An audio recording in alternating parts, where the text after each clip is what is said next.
Hi, everybody. Eve Harow, Rejuvenation on the Land of Israel Network. Today is April 20th, 2020, the 26th day of Nisan, 5780. In just a few hours, we will be beginning in Israel, one of the, I suppose, most solemn days of the year, the day where we remember and commemorate the Holocaust, the victims of the Holocaust, in what's officially called Holocaust and Heroes Remembrance Day. We can talk about that in a minute. But I have on the line with me, and for those of you who are watching on YouTube, you can see us on Zoom, Debby Spero, who is a guide at Yad Vashem, also a lecturer and a researcher.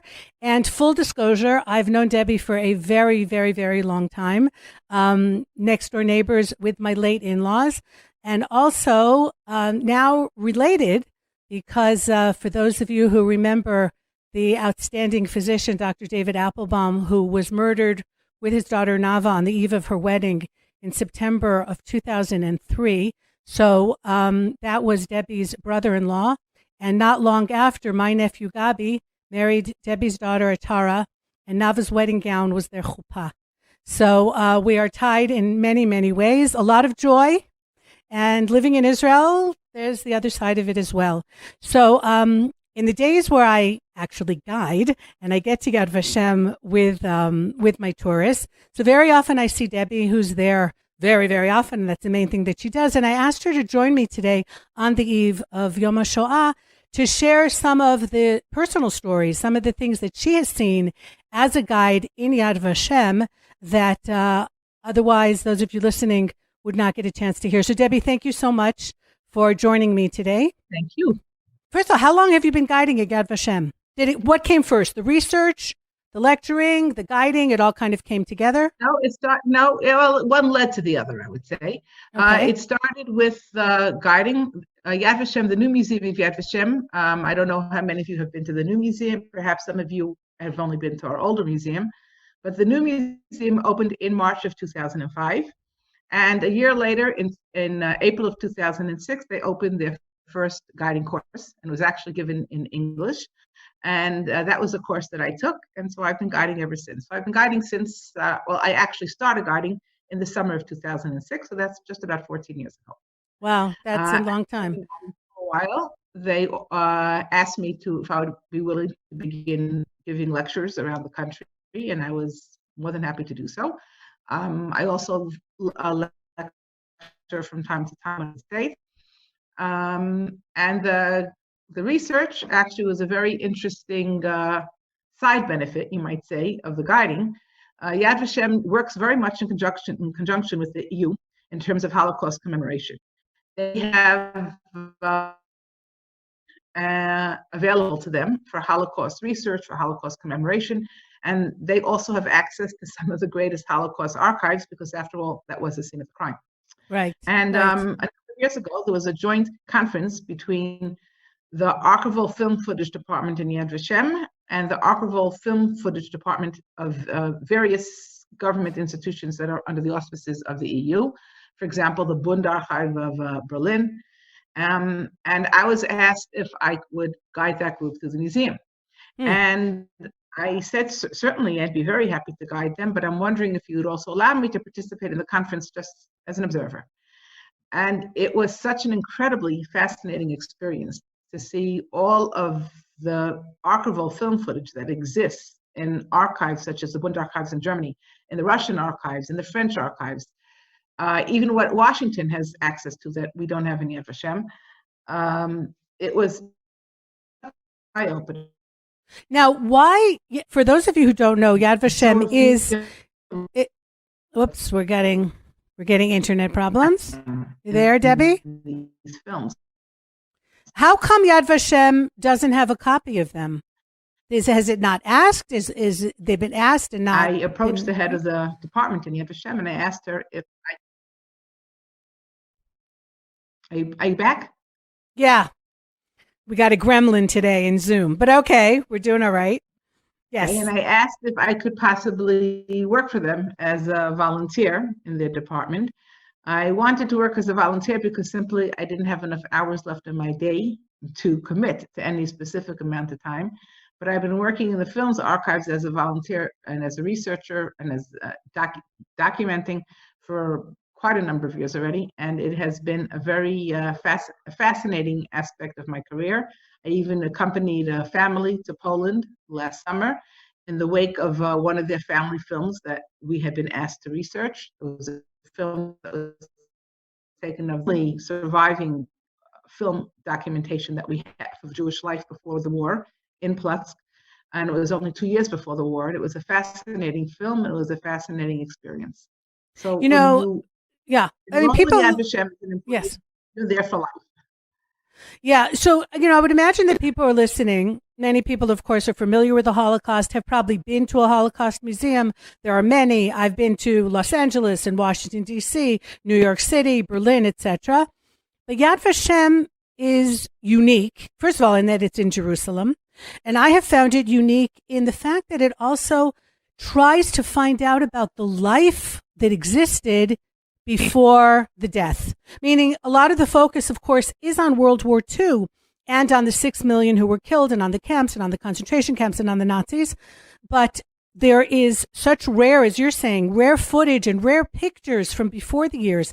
And I've always found that Yad Vashem, someone put it to me very well, the Yad Vashem is not so much about 6 million people being killed as it is about 6 million times somebody decided to commit murder, and trying to focus on each individual life, if possible, that you can, to glean any information in any context of the life before the war.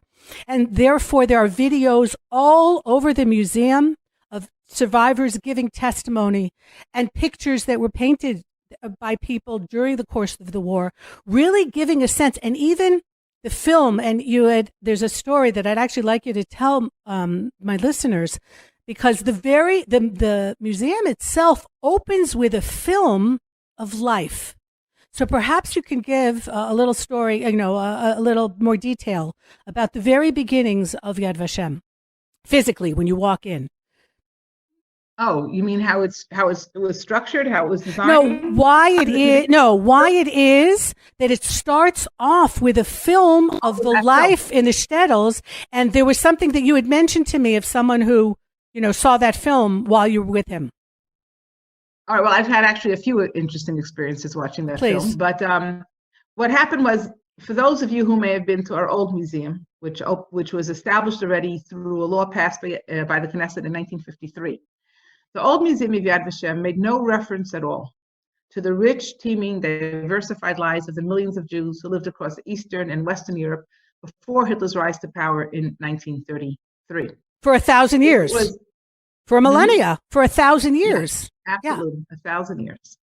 The old museum of Yad Vashem started with the Holocaust. It started with the Holocaust and it ended with the end of the Holocaust. And as we were approaching the century, everyone began to realize that the shift has changed. The old museum was established by survivors, and it was pushed into existence by survivors. They didn't need to be told about the life they had lost because they were living it every minute. But as we were approaching the 21st century, everyone, the survivors as well as the historians, began to realize when they go to their graves, they're taking the stories of the richness of the life that existed across Eastern Europe and Western Europe and Northern Europe and Central Europe. They're taking those stories with them to their graves. And we also began to realize that nobody in later generations could possibly appreciate the magnitude of what was lost if they didn't understand the wealth of what existed. Wealth, I don't just mean the cities of Vienna and Paris and Berlin. By wealth, I mean spiritual wealth. I mean the wealth of beautiful, intimate, multi-generational family ties. That wealth was also destroyed. And so the new museum of film that is called Living Landscapes, it was done by an Israeli film quilt of films that were made in the 1920s, in the 1930s, literally up until the eve of the outbreak of the war on the 1st of September, 1939. And the film gives us a view into the everyday life of the young and the old and the babes in arms, the rich and the poor, the religious and the secular. who all perished as one. I'll tell you a very interesting story about that film, which I think is not the story you're thinking of, but another incredible story. For those of you who have been to the film, perhaps some of you may feel the same way I do, that the emotional high point of that film, and this is purely subjective, is a scene that was filmed in Munkac, Czechoslovakia in March of 1933. Yes. And it's the children of the religious gymnasium. The choir. Which is the equivalent of a religious Zionist day school in America today. And they're singing the Hatikva. And it is an incredible, incredible event in their lives. It was an incredible event in my life. And the truth is, every time I see it, it's an incredible event. To stand here as a citizen of the state of Israel in 2020 and watch those children of Munkac singing that film in 1933. Which became the anthem for the modern day state of Israel after 1948. And most of the children whose voices you hear and whose images you see did not even live to see the creation of our state. Of the 13,000 Jews who lived in Munkac before the war, barely a handful survived to tell the tale. And one day I was asked to take around a women's group of Jewish women from across America who came with some under the auspices of some women's organization. I don't remember which one anymore. It was quite a while ago. And there was one woman in my group who seemed to be particularly nervous at the time. And we were given an agenda. Yad Vashem is not only a museum. Yad Vashem encompasses an entire campus, and we have temporary exhibitions, and we have an art museum, and we have a synagogue, and we have sculptures. There is so much to see and to do in Yad Vashem. And I was given a syllabus which I had to follow, and we were going to be spending X amount of time touring the on-site things in the museum, but not the museum itself. And the last hour of the day was reserved for the museum. And this one woman kept coming over to me and saying to me, "When are we getting to the museum? When are we getting to the museum? We're not we have to get to the museum. I know you're going to skip the museum. I have to stick to the time schedule that your group worked out with Yad Vashem. I'm not at liberty to make changes, and I promise you we'll get to the museum, and we will devote the necessary time." And she said, "I know we're not going to get there in time, and we're not going to get to see my mother's film." I said, "Oh, who was your mother? Which was her film? Did she give testimony in the museum? Because I'm familiar with most of the people who gave testimony in the museum." And she said, No, but her film is there." I said, "So where in the museum is her film?" And she said, "In the very beginning. She's in the very beginning." I said, where is she in the very beginning of the museum?" And she said, "She's one of the children from the Munkac Children's Choir, and she's singing the song of the Hatikva. I'm afraid I'm not going to get to see it." Wow. I promise you, you will get to see this film. And we walked in, and there was the film. If you've been there many times, for the rest of you who've been there, you'll recall it's a large film. Physically, it's a large film because it takes up the entire triangular shape of the wall in the entrance. Right. And I said, "Who's your mother?" And she starts screaming out, "That's her in the front row, the little girl with the sailor suit and the big white bow in her hair. That's my mom. That's my mom. I'm sure that's my mom. I know that's my mom." Wow. It was such an emotional experience for her and for everyone else in that group. And afterwards, I asked her if she could please give me her mom's phone number and her name, and if I could be in touch with her. She actually lived in LA. And her name was Lily Kestenbaum. Oh, I know the Kestenbaums. I grew up in LA. Yeah, wow. Yeah, very prominent family.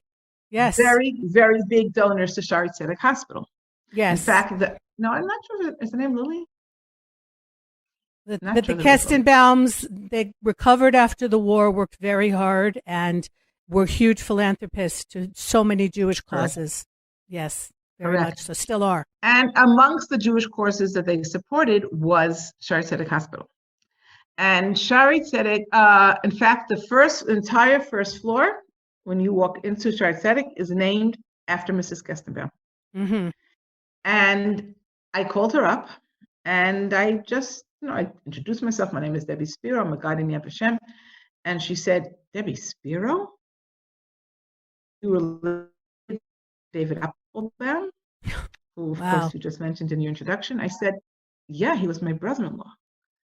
So she said, well, I was a very, very dear friend of his because we were very big donors to Yad Vashem, to Shaare Zedek, and we were the main donors to the new emergency room that was built under his leadership and direction. Right. His picture hangs in front of that emergency room. Yeah. Right. Yeah. So you see that the circle is Wow. always around and around, and the ties are constantly reestablishing themselves. Mm-hmm. And then she told me a little bit about her own background. And she told me that she is married, well, she was married to her childhood sweetheart from Munkach. They were both survivors. They're both the only survivors of their large families. When the war was finally over, he sought her out, heard that she had survived, tracked her down, found her, married her, and brought her to live in the United States. Wow. Wow. Yeah. Yeah. So, yeah. It's quite incredible. Mm-hmm. Yeah. That's that really is a very poignant film and of the children, and they play it at the end. Spoiler alert. They play it at the end of the exhibit in Yad Vashem as well. And of course, by then, 3 kilometers later and hours later after having gone through the exhibits, you know that most of the children there hadn't survived. And so, she was one of the handful who did. It kind of frames, I would say, to some degree, Yad Vashem, right, is those children singing. Yeah. And of course, the fact that it's Yad Vashem, and then you go out and you literally, because the museum itself is a triangle that bores its way through the mountain, and the literal light at the end of that tunnel is the road to Jerusalem as you come out of the museum. And so it makes it a very different experience than if you've been to a Holocaust museum anywhere else, because of where it is and because, of course, of the connection to the rebirth of Jews in Eretz Yisrael as a sovereign nation afterwards. But that's next week, and that's Yom HaZikaron and Yom HaAtzmaut and the topics for next week. In many of the groups that you've taken around, I remember, personally speaking, the first time I heard German in Yad Vashem, non-Jews speaking German, I thought to myself, wow, it is so difficult to be part of the family of the victims. And I also lost relatives in Germany of the Holocaust, my father's family.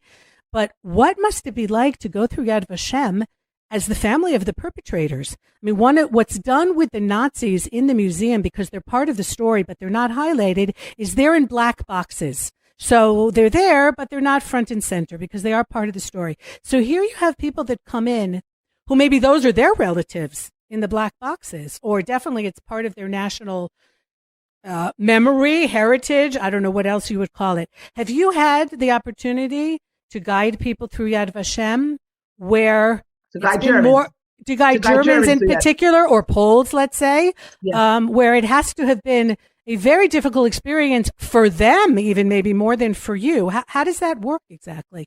Well, let's separate the Poles from the Germans. Okay. Because first of all, nowadays that's become a very politicized topic, but even before the politics. The Poles, many of them as individuals did indeed collaborate with the Germans in killing their local Jews. But Poland as a country never surrendered. The army surrendered to Germany, but the Polish government never surrendered to Germany. The Polish government fled to London and became the Polish government in exile in London. And so there was no pact that was ever signed between the Polish government and the Germans. Mm-hmm. None. Because the Polish government, as a government, did not surrender. As opposed to most countries in Western Europe, who surrendered as governments to the Germans and signed a pact of cooperation, of collaboration with the Germans. Mm-hmm. So Poland, and also I would like to say, the Polish people themselves suffered terribly at the hands of the Germans. The Germans hated the Poles, and they had no respect for them and no regard for them.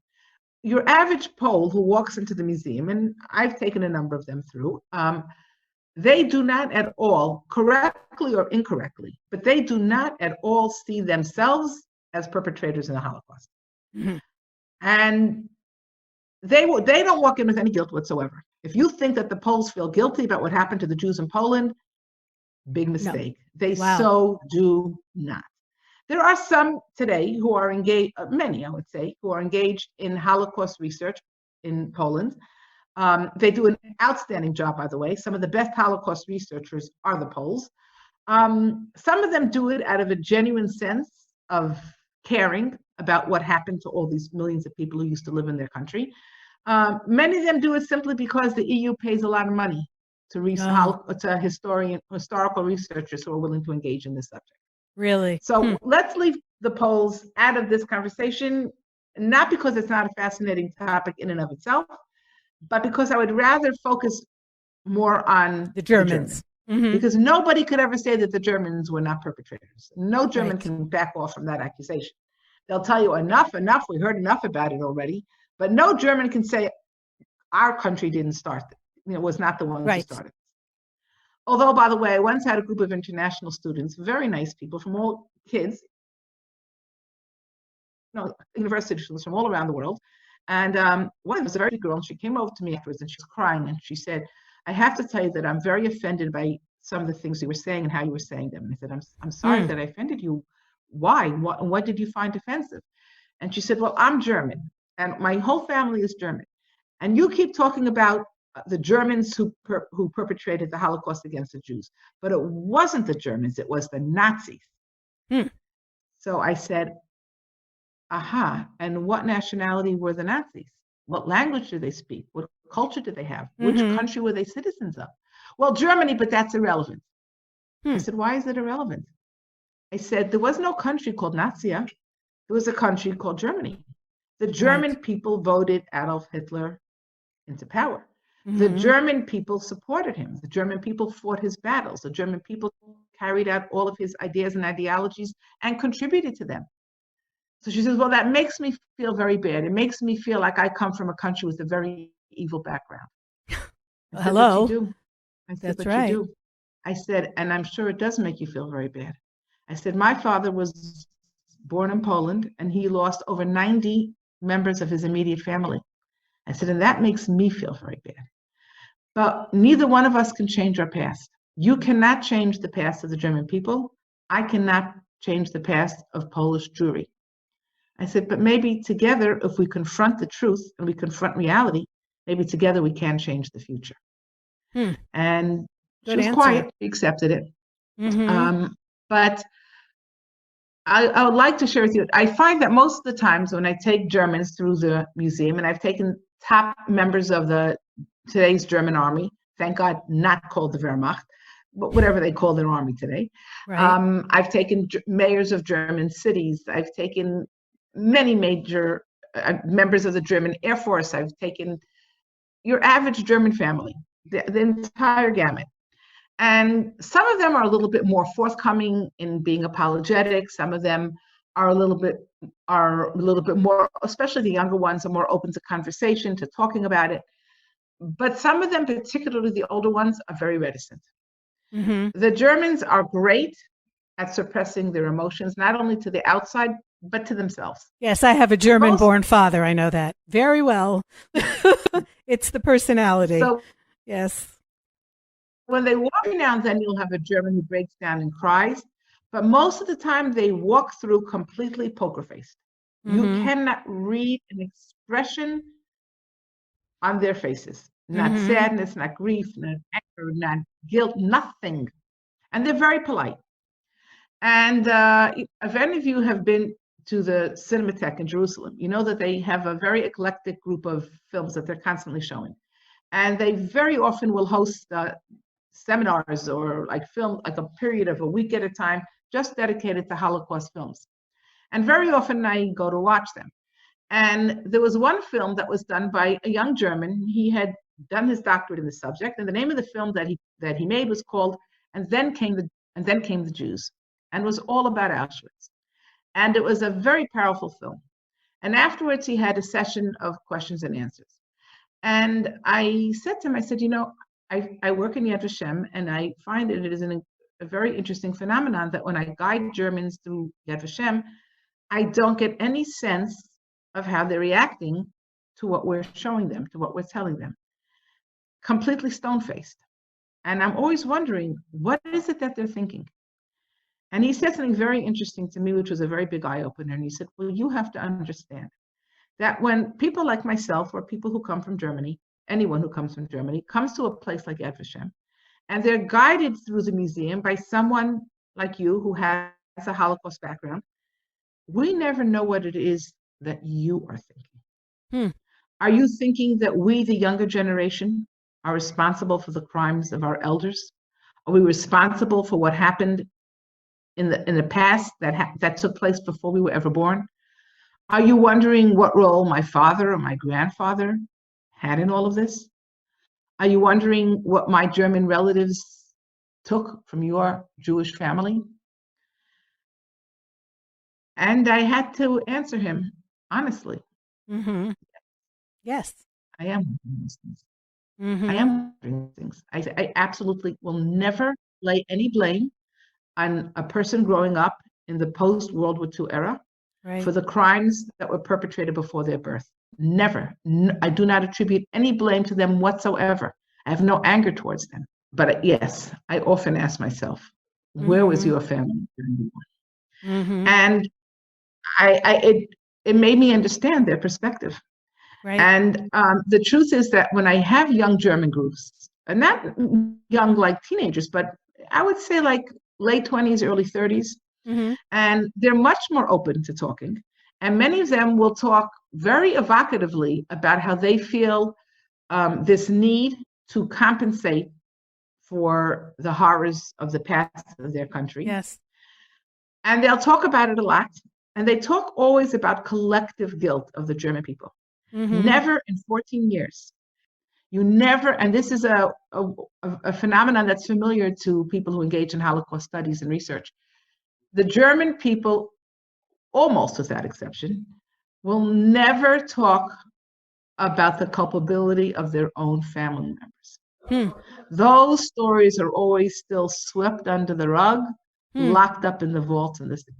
They'll talk about the collective guilt of the German people, or the debt that the German people has to world Jewry to this very day. They'll talk about that very openly and candidly, but nobody wants to talk about their own family. I thought that was very interesting. I think it's fascinating. Look, the Germans, like everybody else, are of course not, they don't have groupthink. I know there are Germans who feel terrible over what happened, who have come to Israel, volunteered in certain places, and really done everything they possibly can to make it up in any way that they feel they can to the Jewish people. And I know of a story that I heard from the driver that I use when I'm guiding tourists, who himself was born in Germany. He was born in Israel in Bnei Brak after the war. Both his parents are survivors who lost their families.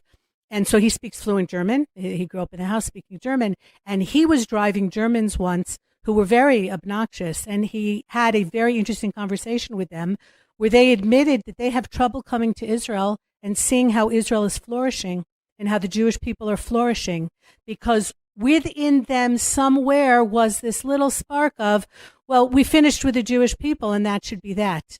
And they really didn't deserve to do well because they weren't such great people to begin with. And then when they come to Israel and they see not only that we're flourishing, but what we're doing for the world and how we are giving to the world in so many ways without being subsumed by feelings of anger and revenge. That's not what motivates us. What motivates us is to be the best people possible, to believe in Hashem and believe in our role that we have to play in making this world a better place.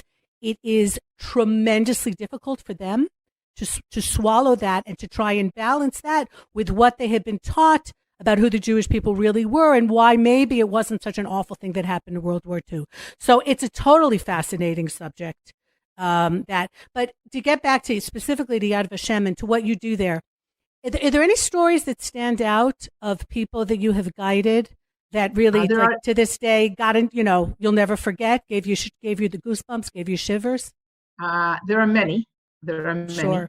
But the one that stands out in my mind far more than any other story is the following. I had just come back from guiding a group through the museum, and I walked back into the main entranceway of Yad Vashem, and the man who kind of coordinates all of the tours said, "Debbie, could you do us a big favor?" And I said, sure, of course. And he pointed in the corner was standing a very old, elderly and frail looking man. And he said, this man is a survivor and he's American. And he would like very much to go through the museum, but he is afraid to go through the museum on his own. And he wants to know if somebody would be willing to guide him through. Would you be willing? And I said, certainly, of course. And he told me a very little bit about himself. He told me that he grew up in a small little shtetl in a small little village in Poland, that he lost his entire family. He was the only survivor of his entire extended family. After the war, he made it to America, and now he's a man well into his 90s. And he decided that the time had come. He would like to make a trip to Israel and to come to Yad Vashem. And that was all he really told me about himself. And he asked me, if he could hold on to my arm as we're walking, and I said, certainly. And we walk into the museum. When we reach at the very entrance is, of course, Michal Rovner's wall-size film. Mm-hmm. And I'm just standing there and allowing him to watch the film for a few moments as it unfolds from scene to scene. And I just said to him, I'm wondering if as you're watching this film, perhaps it may evoke certain memories of your own childhood as a little boy and a young man growing up in one of these little villages in Poland. And he said, what film? I said, the film that's right opposite us, that takes up the entire wall. Mm-hmm. He said, I don't see a film. Wow. I said, you're not seeing the film? And he said, no, I'm He was blind. Blind. Wow.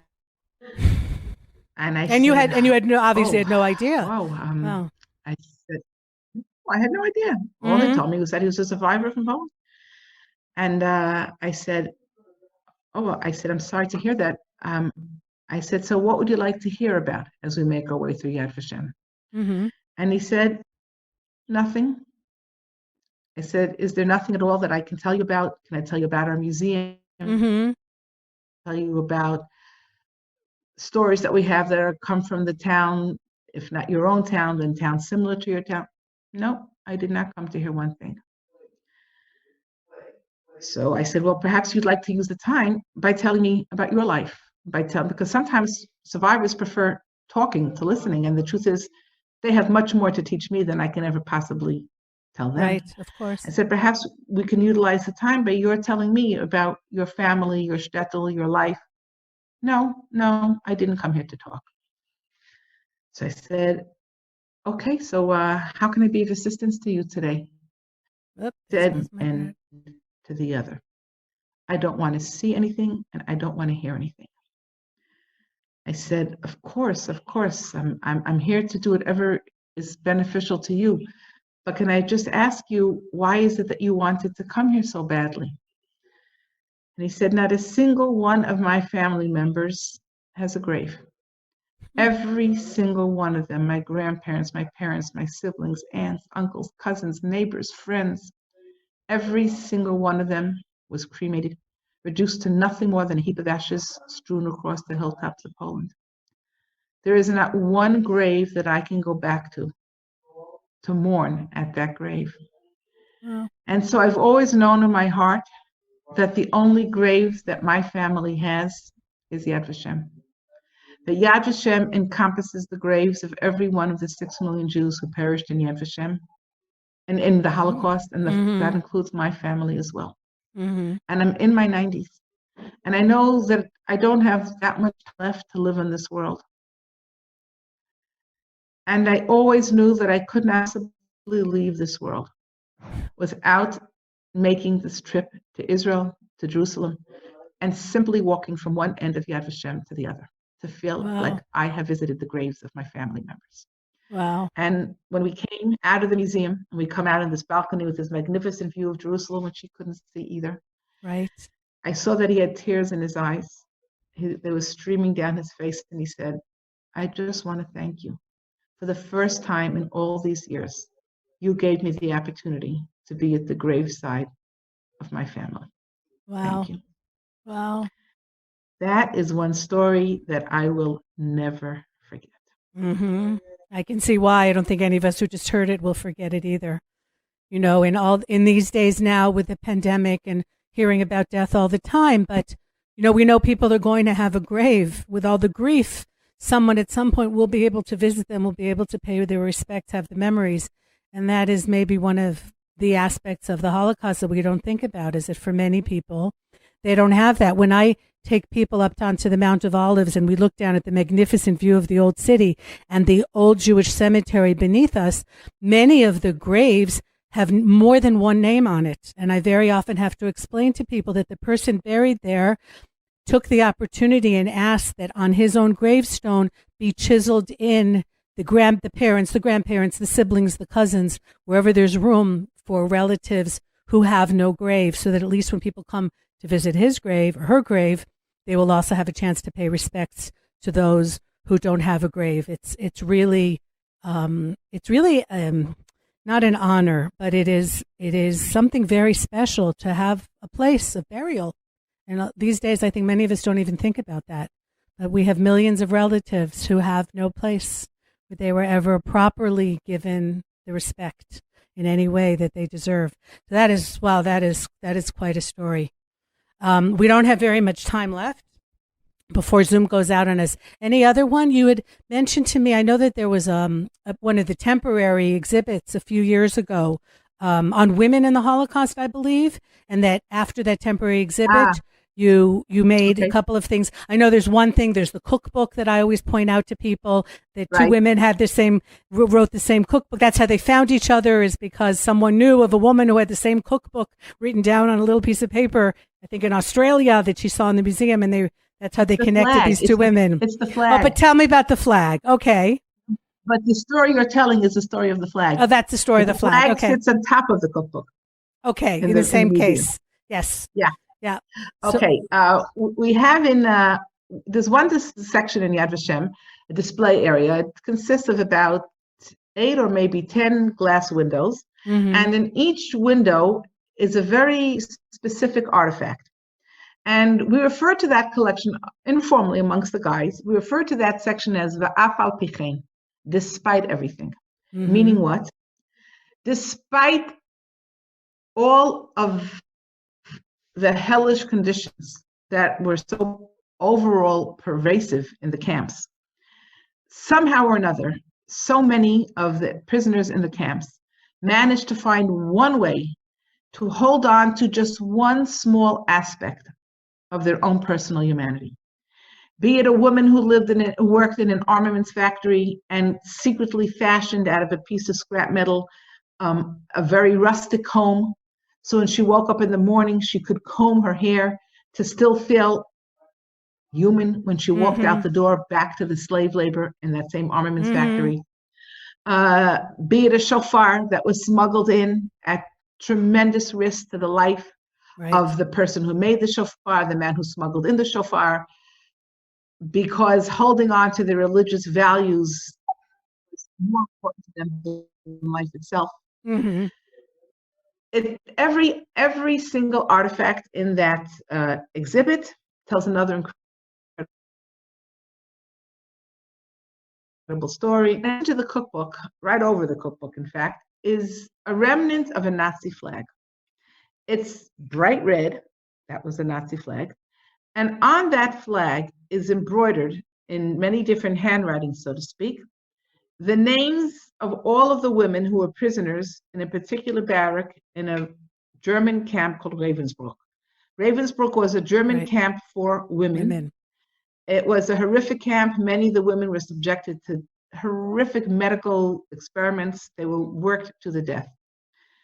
And every night at the end of the hard day of work, the women were given like fragments of Nazi flags that they had to use to clean the weapons of the German soldiers.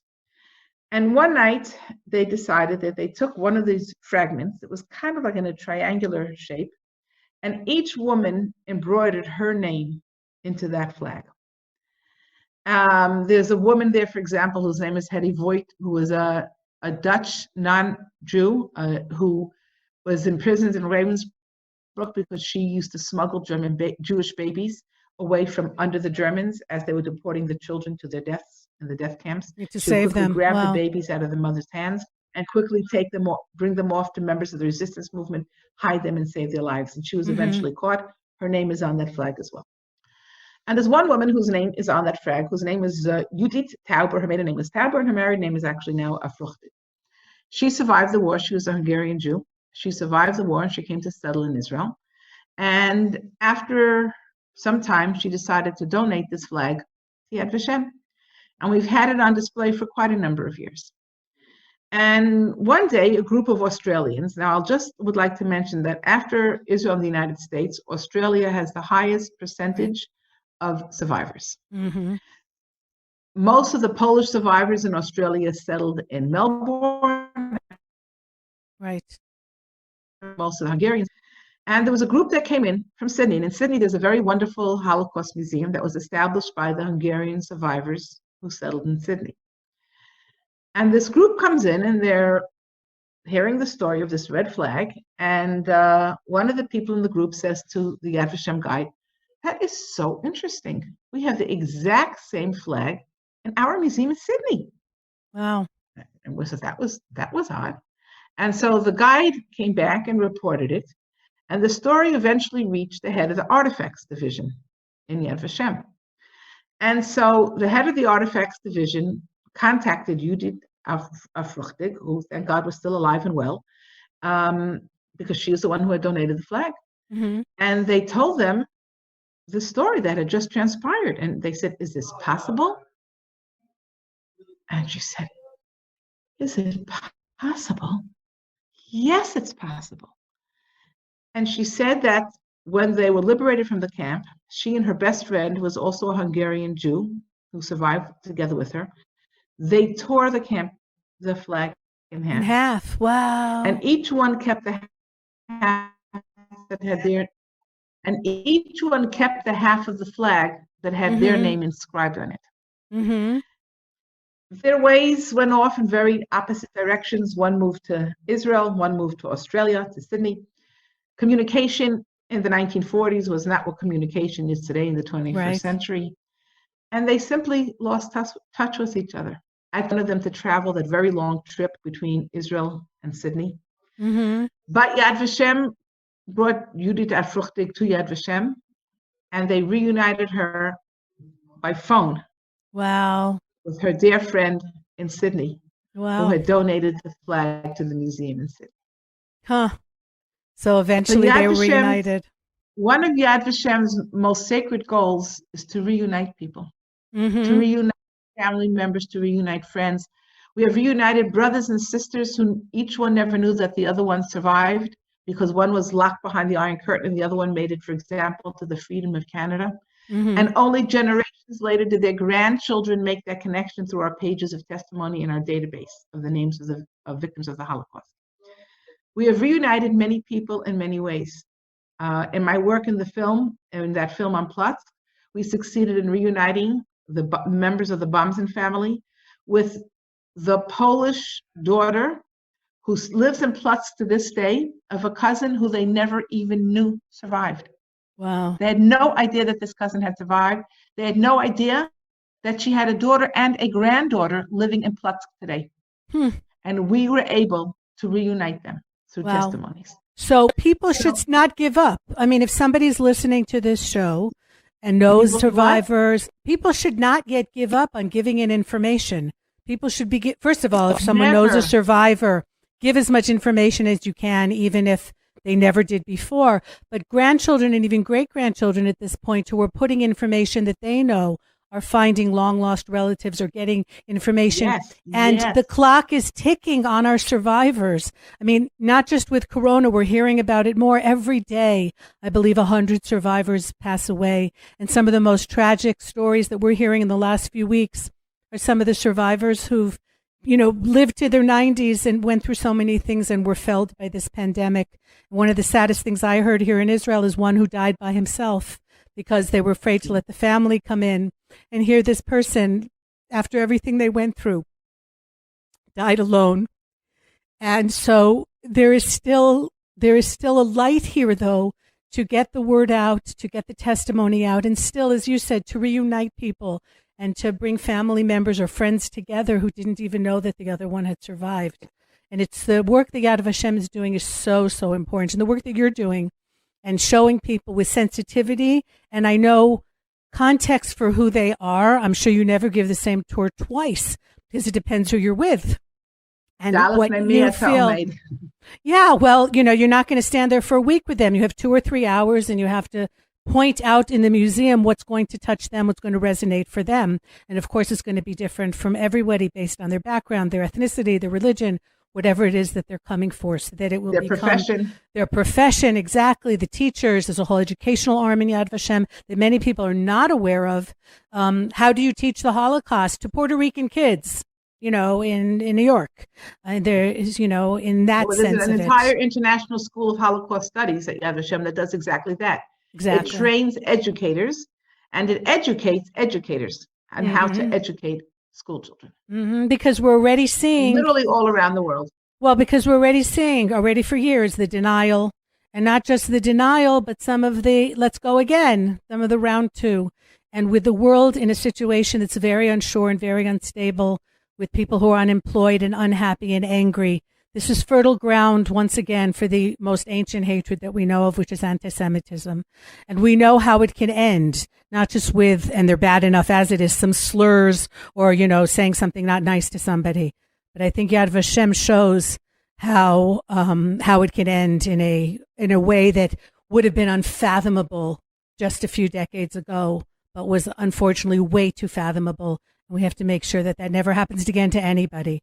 And so what you're doing is really, Debbie, I think God's work, and making sure as much as you can memorialize your own family that you'll never meet because they were killed, to make sure that the future generations learn about it and that it'll never happen again is, I think, just an incredible thing to be doing. And I hope that you are blessed with many more years to be doing it, and a world in which you can do it, where you can actually physically be walking around Yad Vashem, maybe with a mask on, but that we can get back to a normal life where we can go and see the museum itself, not just virtually, but really feel it, because it is such a powerful place.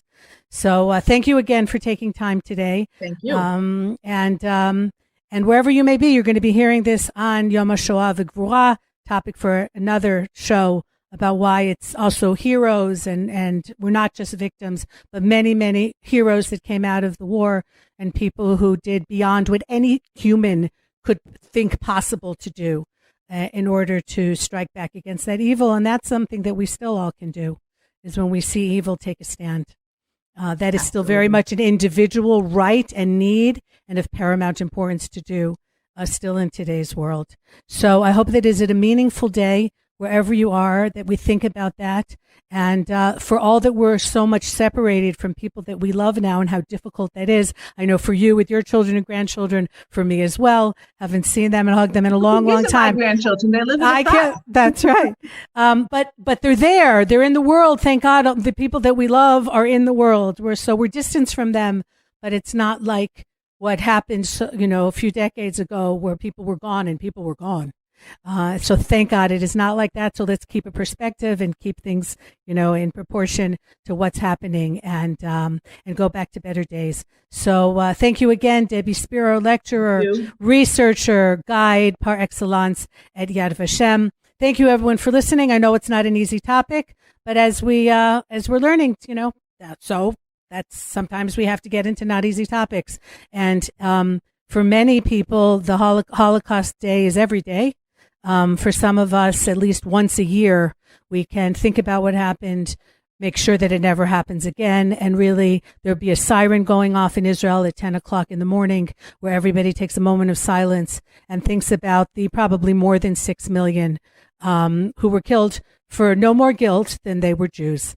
And that is never going to happen again. And to hear that siren go off, I know for Debbie as well, myself, and all of us who have merited to live in the land of Israel, where we can make sure that it never happens again, we can defend ourselves. That is a very, very huge bracha. It's a huge blessing. And those grandchildren that we're not seeing right now don't even understand how it could be that Jews could feel helpless and not be able to defend themselves. And that is the biggest gift I think that we have given them, is that sense of this is not ever going to happen again, and we are going to make sure that it doesn't happen again with the help of God and, of course, with humanity. So, Debby Spero, thank you so much again. Thank you, everyone, for listening. This is Eve Harow on Rejuvenation for the Land of Israel Network. You can catch up on my old podcast if you're new to the station. It's on SoundCloud. It's, of course, on the Land of Israel Network. It is with a little bit of a backlog on my own website, eveharow.com. And God willing, we'll be back next week. Thanks to Tabitha, thanks to Ben, and everyone at the station. So take care, everybody. From the Judean hills in the Land of Israel, this is Eve Harow. Goodbye for now.